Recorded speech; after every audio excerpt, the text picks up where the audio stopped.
नागपूर मुंबई हा समृद्धी महामार्ग बनतोय, परंतु अनेक शेतकऱ्यांच्या जमिनी यामध्ये जात असल्यामुळे शेतकऱ्यांचा विरोध आहे। या सगळ्या जमीन मालकांना कल्याण भिवंडी आणि शहापूर प्रशासनाने चॅप्टर नोटिसा बजावल्यात। या नोटिसांच्या मार्फत सर्व जमीन मालकांना प्रशासनाने बोलावून धाडलेलं आहे। जमीन मालकांशी समोरासमोर चर्चा करून हा महामार्ग कसा फायद्याचा आहे हे समजावून सांगण्याचा प्रशासनाचा उद्देश आहे। पण दुसरीकडे अशा नोटिसांना केराची टोपली दाखवत जमीन मालकांनी या आमंत्रणाला धुडकावून लावलंय।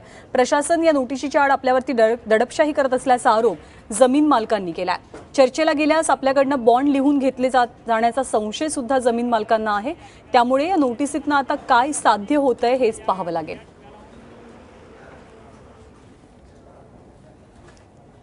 या प्रशासनाचं किंवा पोलीस विभागामार्फत किंवा महसूल विभागामार्फत यापूर्वी काही एक प्रतिबंधात्मक उपाययोजना म्हणून काही लोकांना मोजणीच्या कामी काही अडथळा होऊ नये किंवा गावामध्ये काही लॉ अँड ऑर्डरचा इश्यू होऊ नये या दृष्टीने ते प्रतिबंधात्मक उपाययोजना आहेत। लोकांनी त्याबद्दल देखील आमच्याशी चर्चा केलेली आहे आणि लोकांनी आता आम्हाला आश्वासन दिलेलं आहे की ते मोजणी सुरळीत पार पडेल। त्यामुळे अशी प्रक्रिया पुढे जाण्याची फारशी आवश्यकता राहणार नाही।